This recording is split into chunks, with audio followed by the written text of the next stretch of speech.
How's it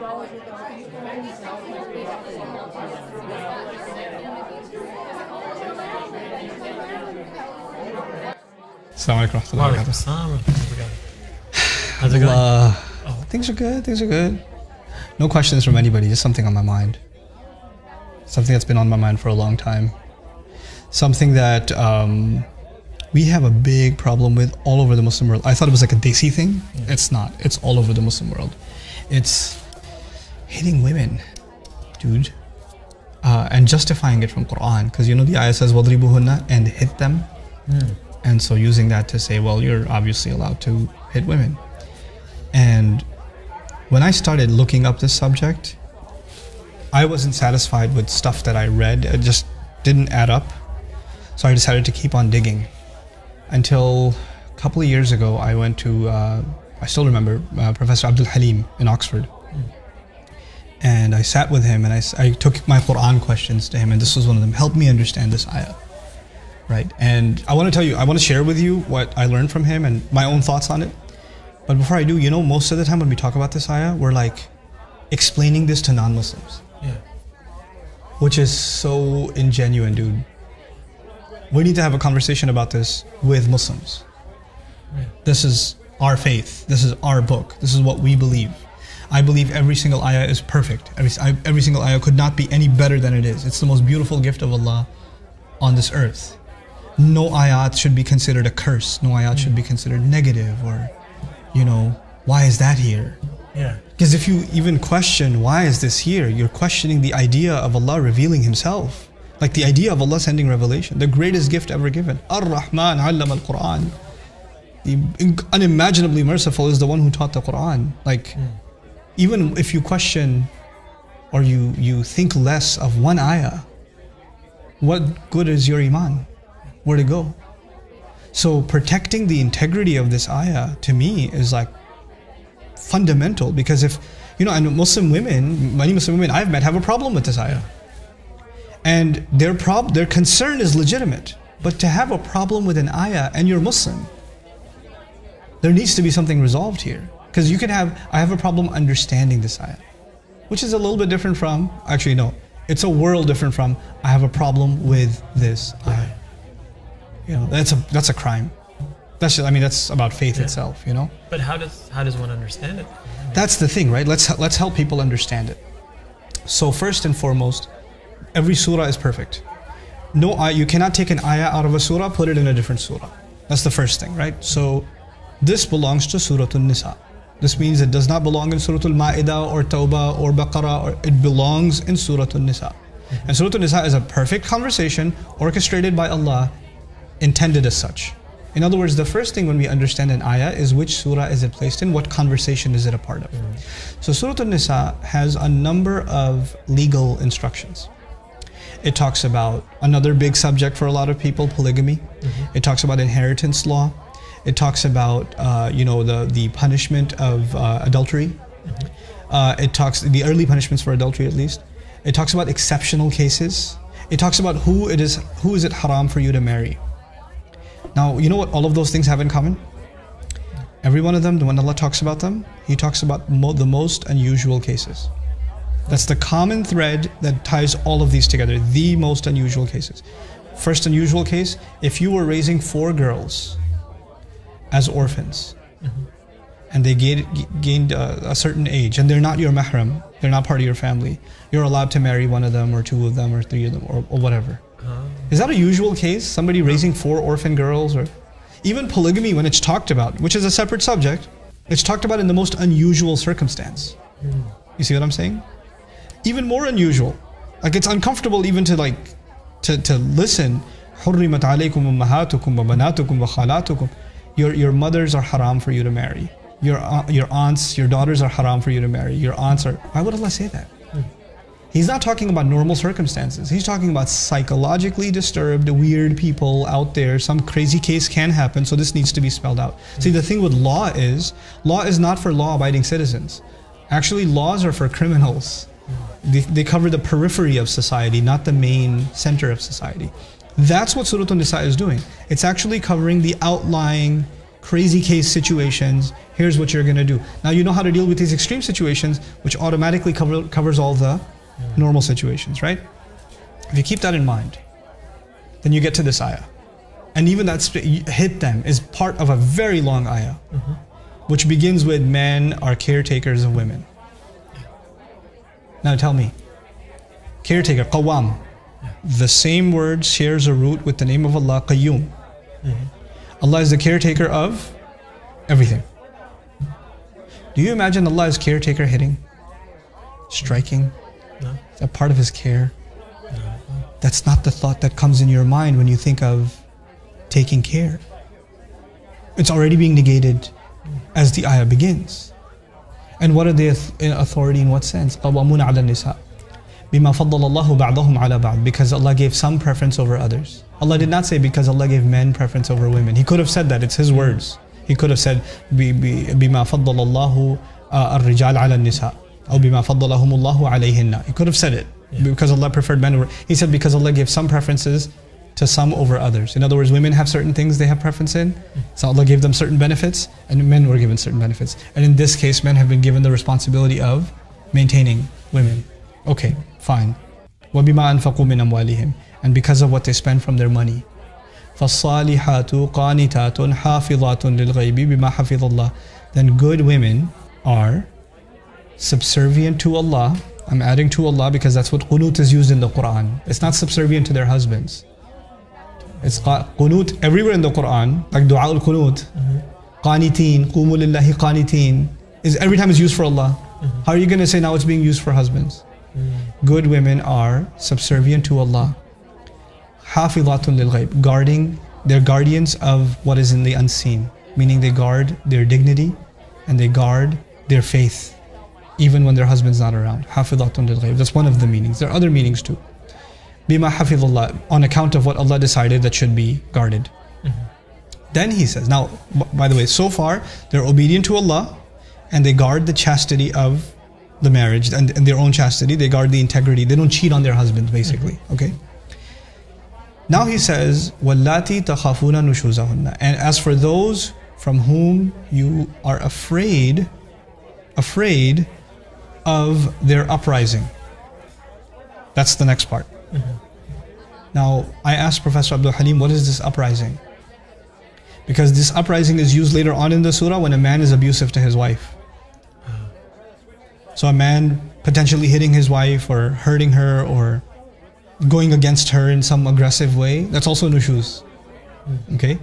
وَإِنْ إِمْرَأَةٌ خَافَتْ مِنْ بَعْلِهَا نُشُوزًا. If a woman was afraid from her husband of an uprising, meaning some kind of outrageous behavior. The question though is, what is outrageous behavior for women? Now some people say outrageous behavior for women is, I asked her to put 2 spoons of chai, she put 3. Idrazra. That's nushuz. Quran says that's an uprising. Or she raised her voice. So I asked Professor Abdul Halim, what is nushuz? And he's like, you know the ayah, it has a contrast.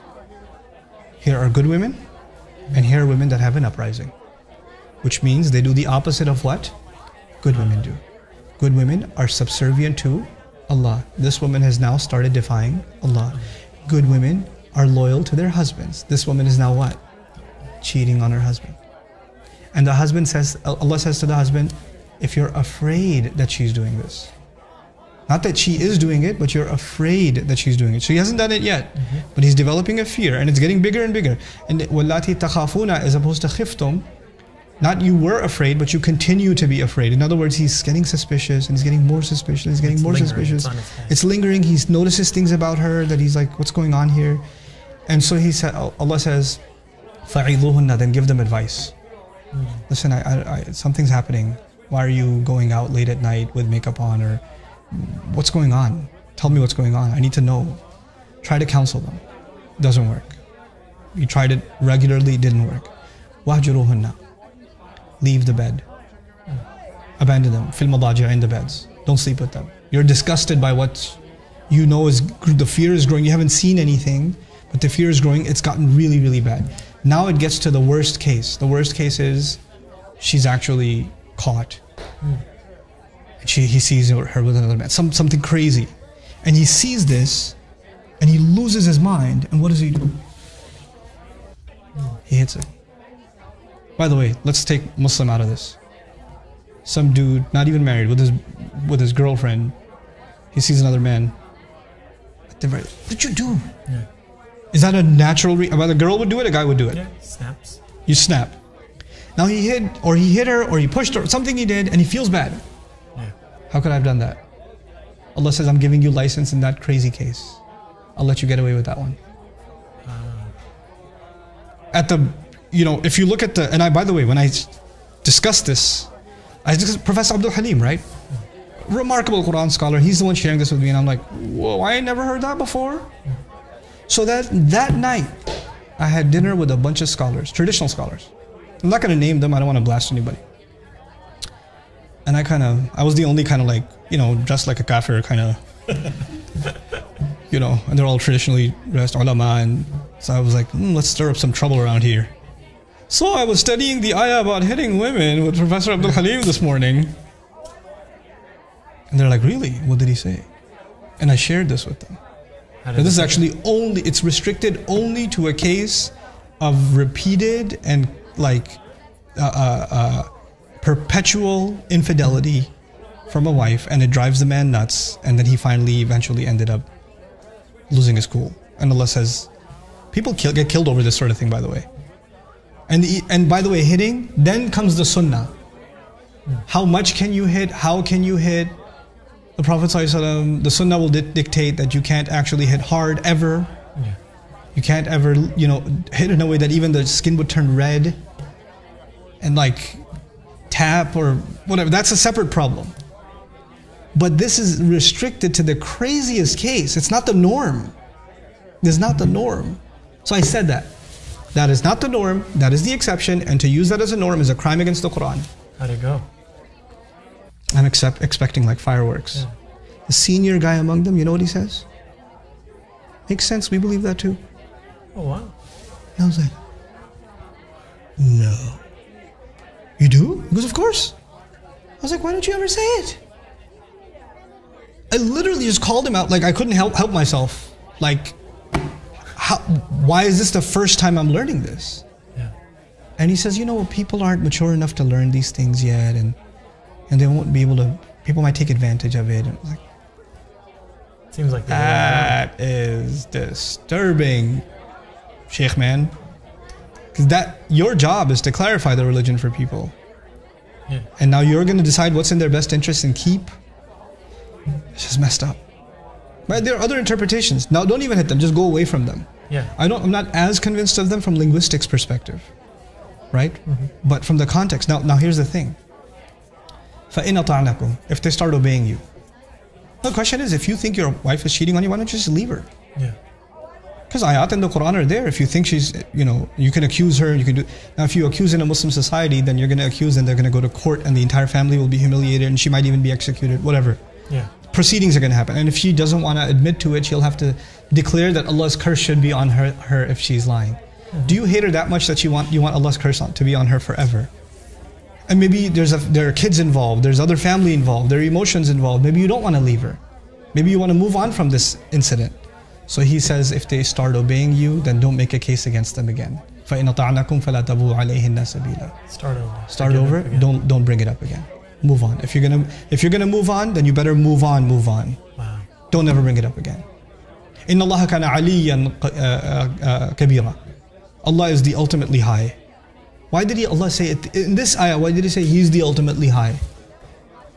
Because Allah did not give you the height. He's the ultimately high. He's the big one. He's Kabir, not you. He put the man in his place at the end of this ayah. Now, from the context, this ayah is actually not about hitting women at all. It's about protecting the fidelity and the loyalty inside a marriage. That's what it's about. And what a man is afraid of that's happening. By the way, why use the word fear? If somebody says, I'm afraid of the uprising of my wife, fear, by the way, is she put too much chai? I'm so scared. Yeah. It's not something you're scared of. That's something you're mad about. Yeah, it's an inconvenience. But if a husband thinks his wife is cheating, is he scared? Yeah. Yeah. The word fear in any other interpretation doesn't add up. How are you afraid that she leaves the bathroom door open? How are you afraid that she raises her voice? That has nothing to do with fear. Yeah, that's actually a position of power. That's a position of power. And the position of power has been taken away at the end. Can you imagine how much abuse of Allah's word is being done in His name? And then look, it began with qawamun, right? Caretakers, which already tells you, why would you hit someone when you're their caretaker? And then ayat right after, oh, wa'budu Allah wa bil walidaini ihsanan wa bidhil qurba wal jari dhil qurba wal jari dhil. Oh, what? Be the best to your parents, be the best to close relatives, be the best to your neighbors, be the best to people you live next door to, your next door neighbors, and also the people you commute next to. وَالصَّاحِبِ بِالْجَنْبِ. The one who's sitting next to you on a plane or on a bus or on a camel, or be the best to them. Okay, be the best to everyone else, just smack around your wife, huh? What? I don't even understand how they can. You know, this kind of abuse is something Allah talks about in the Quran. الَّذِينَ جَعَلُوا الْقُرْآنَ عِضِينَ. They took the Quran and they tore it to pieces. They tear this piece out, hit them. They tear that piece out, and the rest of the speech doesn't even matter to them. And that's the crime they commit. SubhanAllah. Because I think it's self-serving. Sometimes that's exactly right. Such a big problem that if you're gonna hit people, you've got an issue. Yeah. Don't drag the religion into it. Yeah. That's your psychological trauma. You've got a serious problem. You need psychiatric help. Yeah. And if women are being hit, they better seek protection. They better seek counsel, share it with someone, as embarrassing as it is. Because when there's physical abuse, what comes with it is psychological abuse. So the guy will make her feel like scum. He'll make her feel like she deserves it. You know, she'll start thinking she deserves it. They're so beat sometimes, they actually think they deserve it. It's good for them. That's the height of psychological abuse and trauma, right? And those kinds of women, they need to, if a woman finds herself in that situation, she needs to get help. She needs to get family involved. I don't want to tell you, I don't want to disturb my parents. Yes, you do. Go disturb your parents. Your mother bore a lot heavier than this. She gave you birth. She almost died. So if you're worried about bothering your mom, she's already been bothered way more than you can ever imagine. Go tell your mom. Tell someone, you know. Help deal with it as a family. If not, just at least go to a professional, you know, somebody outside. But this should not go unanswered, and nobody should ever think nobody else cares, because that's what the abuser does. Yeah. Abusers, as they abuse you, they tell you, "Who's gonna care about you? Yeah. Who cares about you? You know, yeah. I'm doing you a favor." That's how they frame it, and they just develop this unfortunate mindset that keeps them imprisoned, not only in that relationship, but even in their mind they're imprisoned. And that needs to be just broken. Yeah. SubhanAllah.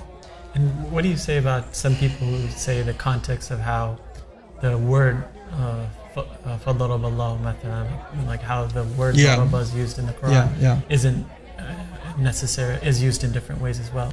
It is used in different ways. Like, you know, I didn't want to get technical about it, but the way that it's used in this ayah, وَضْرِبُوهُنَّ, there's no preposition with it. And there's nothing that indicates that it's being used figuratively. Okay. You know? So, to me, that's a stretch. From a language perspective, that's a pretty big stretch. And I haven't exhausted study in classical scholarship. I don't know if anybody even went that route, but I know that opinion does exist. So I do respect it as an opinion. I'm not as convinced of it. You know? SubhanAllah. But you know, look at it from the harshest interpretation could be that this is in the case of infidelity. And the softest interpretation could be this is about walking away from the relationship. You know? Those are the two. And there's no other range. So in the ayah, this is an ayah of practicality and something we're supposed to love. SubhanAllah. May Allah Azza wa Jal help the Muslims get out of abuse, whether or not they're being abused or whether they're the abusers themselves. SubhanAllah. Barakallahu. See you next time, inshallah.